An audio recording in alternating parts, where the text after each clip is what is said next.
Crise migratoire en Biélorussie, tir de missiles dans l'espace, crise du gaz, Vladimir Poutine multiplie les coups de pression sur l'Europe et les États-Unis.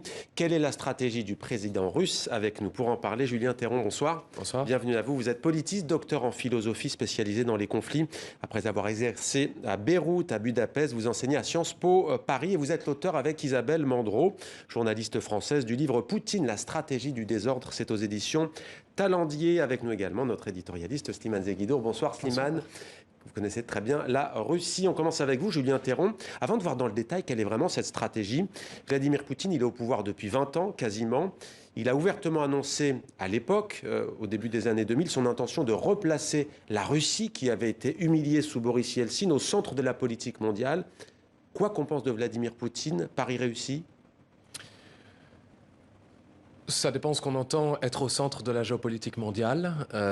Si c'est un acteur responsable qui agit de concert avec les nations, on ne peut pas vraiment le dire. Si c'est effectivement faire parler de lui, c'est le cas, mais c'est aussi une fuite en avant qui n'est pas forcément très productive. Ouais. Et il n'y a qu'à voir un peu l'appétence des peuples autour, hein, les Géorgiens, les Ukrainiens, les Biélorusses, même les Arméniens maintenant, vis-à-vis de la Russie. C'est plutôt de la défiance que de la confiance qui a été construite pendant 20 ans. La Russie avait été isolé par son intervention en Ukraine. On pense notamment à l'annexion de la Crimée. Est-ce que Vladimir Poutine, selon vous, s'est servi du conflit en Syrie et de sa volonté de sauver Bachar al-Assad pour revenir en puissance dans les affaires internationales? Est-ce que ça lui a servi de tremplin, la Syrie ?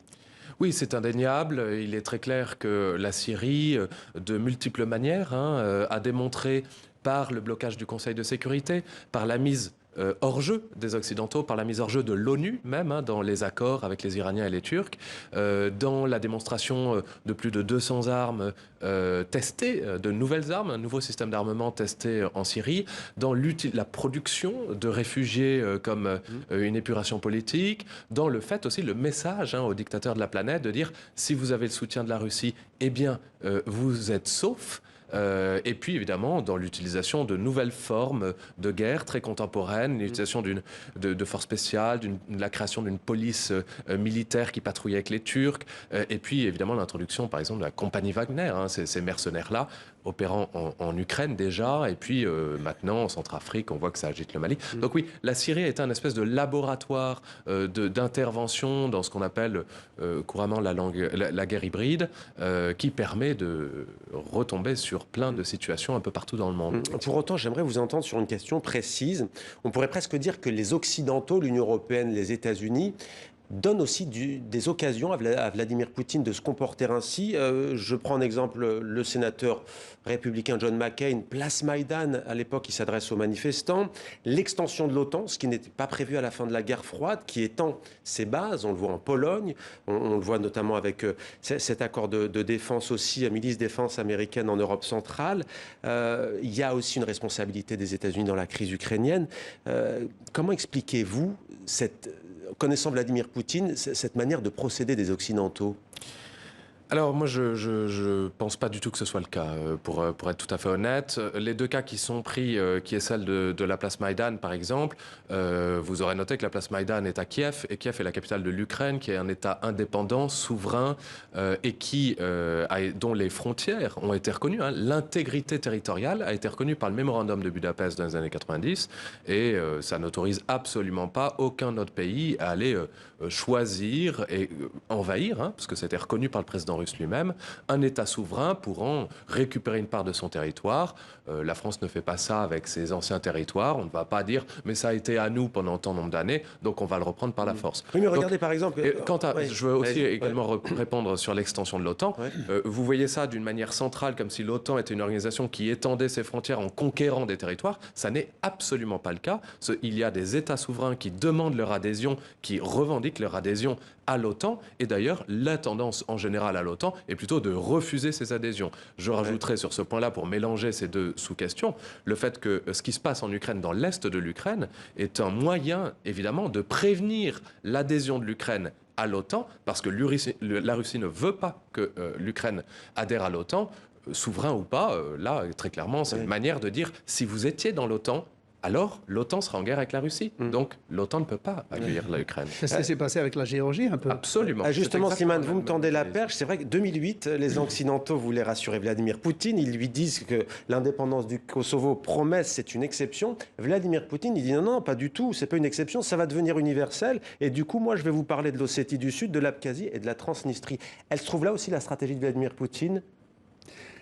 C'est-à-dire, il y a un concept soviétique repris par les Russes, qui est un concept du KGB, qui s'appelle une mesure active. Ouais. C'est-à-dire que quand on n'a pas un pouvoir, un soft power économique ou technologique, à part le pouvoir militaire, on a une capacité de nuisance. Et les Russes font ressortir leur capacité de nuisance quand ils sont gênés aux entournures. Avec la Géorgie qui souhaitait rentrer dans l'OTAN, il y a eu subitement des demandes de sécession dans l'Ossétie du Sud et en Abkhazie. Avec la Moldavie, c'est la même chose. La Moldavie est un État qui ne sait plus, qui est en principe de culture roumaine, mais dans la partie Est, qui confine à l'Ukraine, est peuplée majoritairement de Russes et qui demande son rattachement, son indépendance ou son rattachement à la Russie.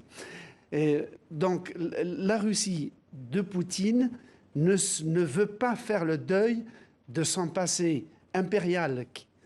Et d'ailleurs, Vladimir Poutine réhabilite aussi bien la partie, disons, tsariste que la partie soviétique. Soviétique, oui. Ouais. Elle est nostalgique. Et la Russie est en fait, elle se sent à l'aise quand il y a une militarisation des rapports internationaux. Ouais. Parce que le seul domaine où elle est capable d'affronter à égalité les pays occidentaux, c'est dans le domaine des armements ultra sophistiqués. Mais dès qu'il s'agit d'économie, de modèle social, de protection sociale, la Russie est un pays beaucoup plus proche du tiers-monde que du monde, disons, développé. C'est votre avis sur cette question?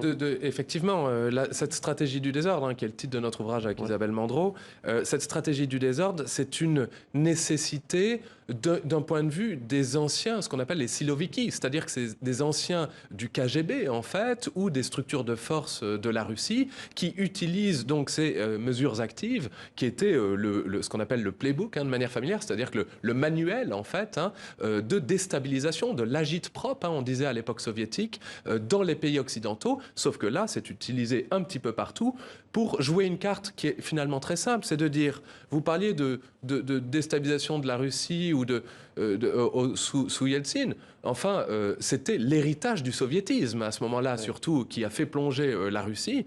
Et puis, ces mesures actives, en fait, ça permet de dire, la démocratie, c'est le chaos, alors qu'en fait, on joue le chaos, on empire la situation, histoire de dire, en fait, il vous faut une autocratie autoritaire comme chez nous. Mais j'aimerais vous entendre aussi sur un point, c'est que celles et ceux qui nous regardent, on sait que Vladimir Poutine ne laisse personne indifférent, c'est que là on veut vous comprendre, c'est que, soyons clairs, vous serez d'accord avec moi, les États-Unis aussi ont toujours eu cette faculté de déstabiliser, on l'a vu en Amérique latine notamment jadis, pour installer des pouvoirs acquis à leur cause. La question c'est pourquoi Vladimir Poutine ne se comporterait pas de la même manière avec les États-Unis? Quelle est la différence profonde? Alors moi, je ne considère pas du tout que les États-Unis et la Russie, aujourd'hui, ont la même stratégie. Effectivement, il y a eu des opérations d'influence destinées à établir... Quand on voit Taïwan en ce moment, on ne peut pas dire non plus que les États-Unis ne jouent pas la stratégie du conflit. Taïwan est un territoire autonome qui produit une démocratie. Ça n'est pas un État reconnu, mais c'est un territoire autonome qui produit de la démocratie. Et les États-Unis n'ont pas la responsabilité de Taïwan. Ce n'est pas un État américain. De manière générale, on pourrait dire qu'il y a un ou deux éléments qui ont donné lieu à une vexation russe, comme par exemple en 2003 l'intervention en Irak qui s'est fait hors résolution de l'ONU, je veux bien vous l'accepter, c'était une intervention illégale et qui a produit une situation catastrophique, mais qui n'était pas du tout désirée. C'était une situation qui a été mal évaluée. Et s'agissant de la Libye, la Russie avait dit oui, mais ça a pris une autre tournure. Oui, mais la Libye, sous l'administration Obama, n'avait pas du tout l'intention d'aller en Libye. C'est les Français et les Britanniques qui ont poussé pour qu'il y ait une résolution et une intervention, qui ont demandé l'aide américaine, mais ce n'était pas du tout les États-Unis. Alors tous les deux, parce que... Et je précise que c'est une résolution qui était destinée à protéger les civils qui étaient bombardés par le dictateur. Slimane, est-ce que vous êtes d'accord quand Julien Théron dit effectivement avec Isabelle Mandreau que du coup ça façonne un monde plus dur, plus instable et plus conflictuel, c'est bien ça? Peut-être que la grille de lecture est moins claire qu'à l'époque de la guerre froide où il y avait deux blocs, il y avait un équilibre de la terreur et des interlocuteurs bien identifiés. Aujourd'hui, évidemment, les jeux sont plus troubles. Et en fait, pour les Russes, dans le narratif russe, la guerre froide ne s'est jamais arrêtée. Ouais. Elle continue. Et d'ailleurs, signe des temps... Dans le narratif du Kremlin, si je puis me permettre. Oui, c'est ça. Mais c'est la même chose dans un pays centralisé. Eh bien, signe des temps, dans les pays de l'Est, dans les ex-pays de l'orbe communiste, par exemple en Tchéquie et en Pologne, il y a actuellement des séries télévisées, qui passent d'ailleurs sur Netflix, qui racontent justement qu'aujourd'hui même, au sein de ces pays-là, ex-soviétiques, les réseaux russes et les réseaux américains ou anglo-saxons continuent d'une certaine manière à agir à travers les syndicats, les hommes politiques, et que la guerre continue de façon souterraine de nos jours. Pour la Russie, je pense que beaucoup de choses, beaucoup d'indices laissent penser que l'ancien territoire soviétique, les anciennes zones d'influence soviétique sont en train d'être réhabilitées par le Kremlin. Il y a l'Égypte où les Russes, bien qu'elle soit l'Égypte totalement alignée sur l'Occident, les Russes reviennent en force. Ils sont en Libye, en Algérie, évidemment, c'est un bastion très ancien.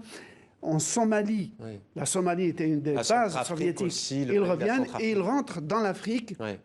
Et maintenant, ils empiètent même sur l'ancienne zone, sur l'ancien domaine français. Merci beaucoup Slimane et merci beaucoup Julien Théron d'être venu nous apporter des clés de réflexion. Je rappelle le titre de votre livre Poutine, la stratégie du désordre avec Isabelle Mandreau. C'est aux éditions Talendier. Merci à vous. Merci à vous.